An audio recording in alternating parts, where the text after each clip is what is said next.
আওয়াজটা দেখেছেন? আমি একটা ভেঙে দেখাবো কতটা মুচমুচে হয়েছে।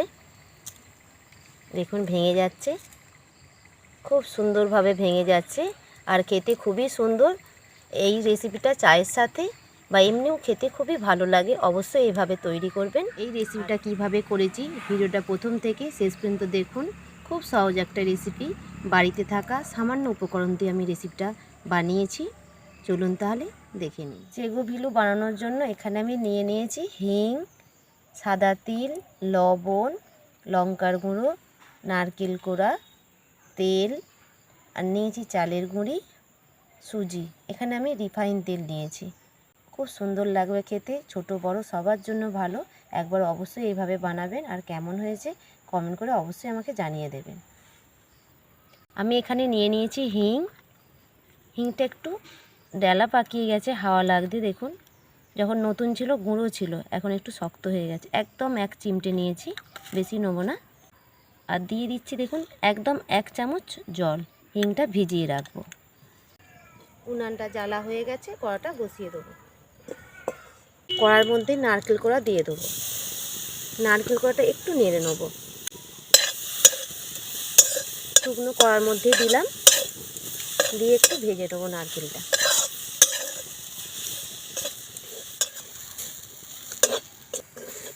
নারকেল কোড়াটা নাড়তে নাড়তে দেখুন অনেকটা ঝুরঝুরে হয়ে গেছে। এবার নামিয়ে নেব।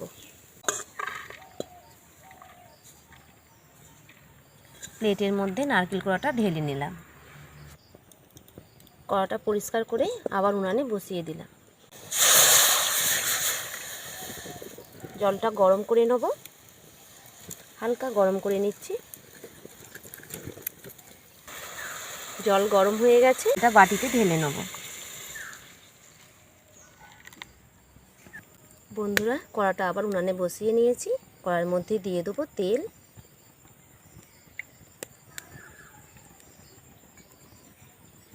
তেলটা গরম করে নেব।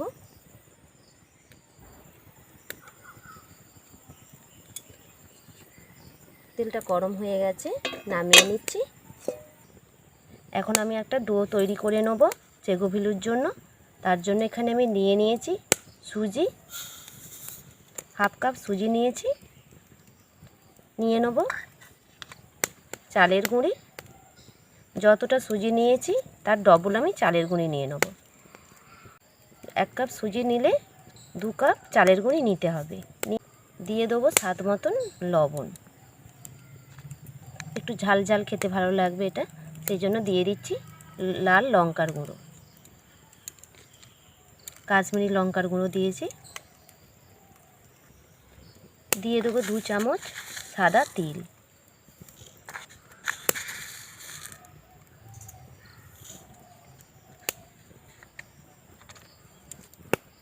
সমস্ত শুকনো উপকরণগুলো ভালো করে মাখিয়ে নেব।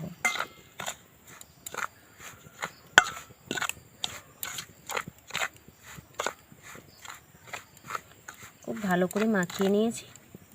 এখন আমি দিয়ে দেবো ভেজে রাখা নারকেল কোড়া। যতটা সুজি নিয়েছি ততটাই নারকেল কোড়া দিতে হবে।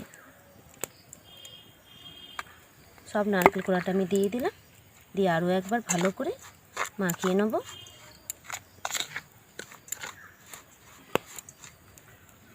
গরম করে রাখা তেল দিয়ে দিচ্ছি 2 চামচ।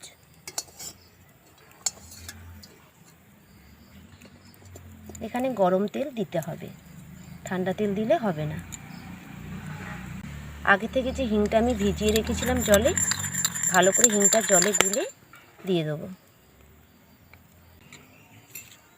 এবার সমস্ত উপকরণগুলো খুব ভালো করে আরও একবার মেখে নিতে হবে।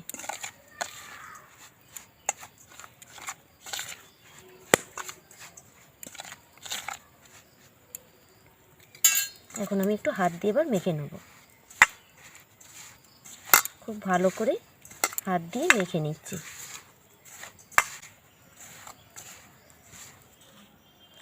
দেখুন বন্ধুরা খুব সুন্দর করে আমি সমস্ত উপকরণগুলো মেখে নিয়েছি। আগে থেকে যে আমি জলটা গরম করে রেখেছিলাম সেই জলটা অল্প অল্প দিয়ে মাখিয়ে নেব।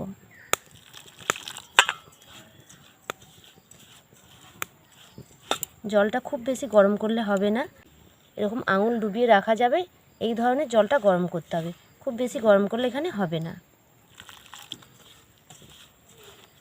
অল্প অল্প জল দিয়ে মেখে নেব।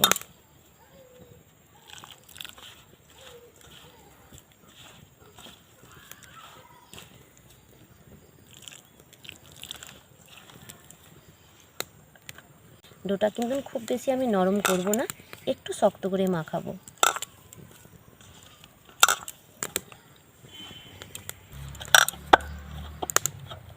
বন্ধুরা, ডোটা আমার মাখানো হয়ে গেছে, আর গরম জল দিয়ে একটু মাখিয়েছি, সুজিটা ভিজতে একটু সময় লাগবে, তার জন্য একটু ঢাকনা দিয়ে আমি ঢাকা দিয়ে রাখবো।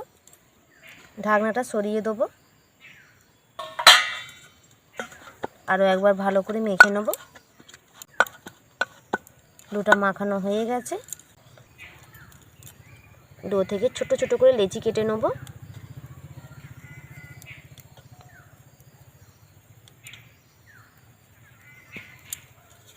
সবগুলো এইভাবে ছোট ছোট করে লেচি কেটে নিচ্ছি। সব লেচিগুলো কাটা হয়ে গেছে, এখন আমি এই লেচিগুলো পাক দিয়ে এইভাবে একটু চেপে নেব। একইভাবে সবগুলো আমি করে নিচ্ছি। সবগুলো পাক দেওয়া হয়ে গেছে। বন্ধুরা, এখানে নিয়েছি একটা বেলুন চাকতি, আর নিয়েছি একটা লেচি। এই লেচিগুলো দেখুন এইভাবে মাঝখান দিয়ে আঙুল দিয়ে আমি ছিদ্র করে নিচ্ছি। খুব সহজ, এইভাবে ঘুরিয়ে ঘুরিয়ে গোল করে নেব।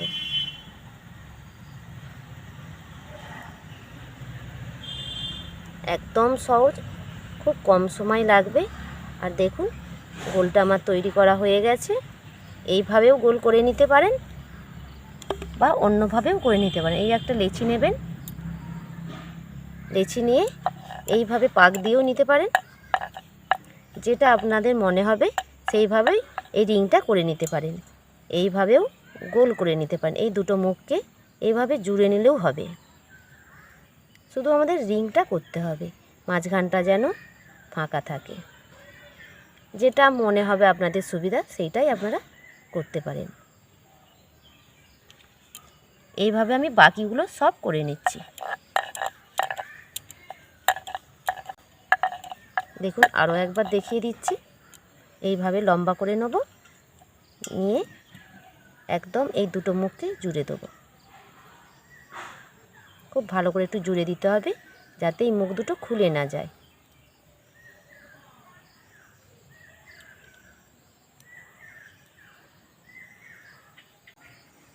সবগুলো এইভাবেই তৈরি করে নিচ্ছি। সবগুলো তৈরি করা হয়ে গেছে, এবার উনানটা জেলে নেব। উনানটা জেলে নিয়েছি, কড়াটা উনানে বসিয়ে দেবো। কড়াতে দিয়ে দেবো তেল, একটু বেশি করে তেল দিতে হবে। তেল গরম হয়ে গেছে, তেলের মধ্যে এক এক করে নেব, নিয়ে এগুলো তেলের মধ্যে দিয়ে দেবো। দেখুন একদম অল্প গরম হবে, খুব বেশি গরম তেলে দিলে হবে না। যখন এই রকম হবে তখন দিতে হবে। দেখুন আস্তে আস্তে তেলটা বুদবুদ করছে। প্লেটের সবগুলো আমি দিয়ে দিলাম, বাকিগুলো আবার পরে ভেজে নেব। আস্তে করে উল্টে দেবো। দেখুন অল্প আঁচে ভেজে নিচ্ছি, বেশি জাল দিলেই পুড়ে যাবে, সেজন্য অল্প জাল দিয়ে ভাজতে হবে। খুব সুন্দর লাগে খেতে, ছোটো বড়ো সবার জন্য ভালো। একবার অবশ্যই করবেন, আর কেমন হয়েছে কমেন্ট করে অবশ্যই আমাকে জানাবেন। একটাও কিন্তু খুলে যাচ্ছে না বা ভেঙে যাচ্ছে না, কত সুন্দর হয়েছে দেখুন। বন্ধুরা দেখুন কড়াতেই কি সুন্দর আওয়াজ হচ্ছে, মুচমুচে একটা আওয়াজ। নাড়তে নাড়তেই আপনারা শুনতে নিশ্চয়ই পাচ্ছেন। খেতে খুব সুন্দর লাগে, একটু অন্য ধরনের রেসিপিটা, আর খুবই সহজ। বাচ্চাদেরকে এইভাবে করে দিলে ওরা তো খুবই খুশি হবে। এর থেকে বেশি লাল করলে হবে না।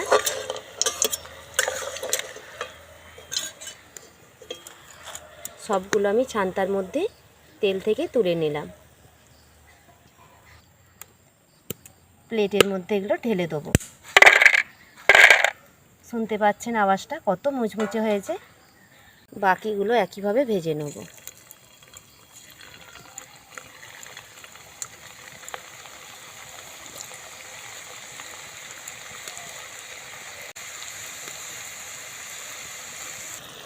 দেখুন বন্ধুরা, একদম অল্প জাল দিয়ে আমি ভাজছি।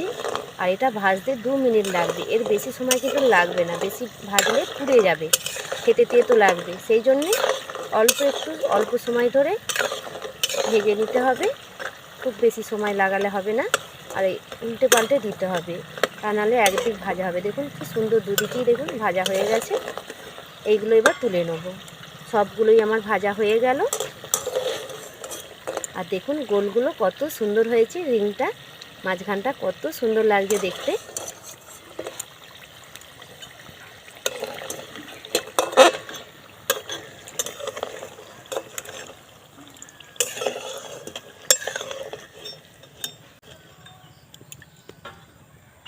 তেলটা ভালো করে ঝরিয়ে নিলাম। বন্ধুরা, এগুলো এতে দিয়ে দিচ্ছি। আর দেখুন আগেরগুলো একটু রং চেঞ্জ হয়ে গেছে, এরকম একটু হালকা হালকা ভেজে তুলে নিতে হবে, কারণ এতে একটু গরম থাকবে। গরমটা থেকে থেকে পরে একটু রংটা চেঞ্জ হয়ে যাবে। রিং দেখুন দারুণ হয়েছে দেখতে, আর কতটা মুচমুচে হয়েছে আপনাদের দেখাচ্ছি। শুনুন, আওয়াজটা শুনতে পেয়েছে নিশ্চয়ই। মুচমুচে হয়েছে, খুব সুন্দর আওয়াজটা দেখেছেন। আমি একটা ভেঙে দেখাবো কতটা মুচমুচে হয়েছে। দেখুন ভেঙে যাচ্ছে, খুব সুন্দরভাবে ভেঙে যাচ্ছে, আর খেতে খুবই সুন্দর। এই রেসিপিটা চায়ের সাথে বা এমনিও খেতে খুবই ভালো লাগে। অবশ্যই এইভাবে তৈরি করবেন। এই রেসিপিটা আপনাদের ভালো লেগে থাকলে কমেন্ট করে অবশ্যই আমাকে জানিয়ে দেবেন। আর আমার চ্যানেলে নতুন হয়ে থাকলে সাবস্ক্রাইব করে দেবেন। আজকের মতন এখানেই শেষ করলাম, আবার নতুন রেসিপি নিয়ে চলে আসবো। আপনারা সবাই ভালো থাকবেন, সুস্থ থাকবেন। নমস্কার।